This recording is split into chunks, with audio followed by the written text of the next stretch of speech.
नमस्कार। तो पिछली वीडियो हमने नंबर सिस्टम के बारे में जाना, तो आज शुरू करते हैं उसका नेक्स्ट पार्ट। सबसे शुरू करते हैं पूर्णांक।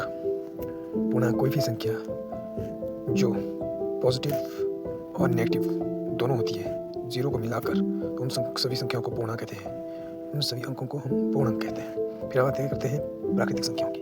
प्राकृतिक संख्याएं वी संख्या होती हैं जो धनात्मक होती हैं और एक से लेकर शुरू होकर अनगिनत तक जाती है। पूर्ण संख्याएं, जब हम प्राकृतिक संख्या में जीरो भी जोड़ देते हैं तो वो पूर्ण संख्या बन जाती है। फिर बात करते हैं परिमेय संख्याओं की। वे संख्याएं जिन्हें हम p/q अंश और हर के रूप में लिखते हैं, ये लिख सकते हैं, उन संख्याओं को हम परिमेय संख्या कहते हैं। जैसे 1/5, 2/5 या 13/17। और परिमेय संख्याओं में सभी धनात्मक संख्याएं और सभी ऋणात्मक संख्याएं आ जाती हैं, क्योंकि कोई भी नंबर हो उसके नीचे बटाई करोगे तो वही नंबर रहता है।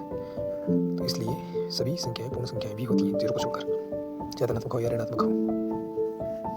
तो हम बात करते हैं परिमेय संख्या की। परिमेय संख्या वे संख्या होती है जो p/q के रूप में नहीं लिखी जा सकती, जैसे पाई, e√3 + 5। ये सारी अपरिमेय संख्याओं के एग्जाम्पल हैं। अब बात करते हैं सम संख्याओं के। सम संख्या वे संख्या होती है जो 2 के गुणज होती है, जैसे 2, 4, 6, 8, ऐसे ही अनगिनत तक हो सकती है, बस 2 के मल्टीपल होने की। और विषम संख्याएं वे होती हैं जो 2 के गुणज में नहीं होती, जैसे 1, 3, 5, 7, 9।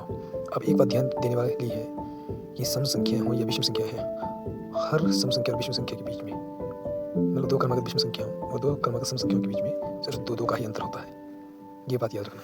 अब बात करते हैं अभाज्य संख्याओं की। वे संख्याएं जो तो या तो एक से या खुद से ही विभाजित होती हैं, सिर्फ उन्हें हम अभाज्य संख्या कहते हैं।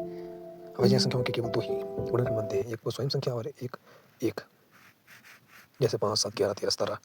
और एक और बात याद रखना चाहिए, 2 सम से छोटी सम और अभाज्य संख्या है। 2 एक ऐसी संख्या है जो सम संख्या भी है और अभाज्य संख्या भी है। तो उम्मीद करता हूँ आपको ये वीडियो पसंद आई होगी। मिलते हैं नेक्स्ट वीडियो में, तब तक के लिए धन्यवाद।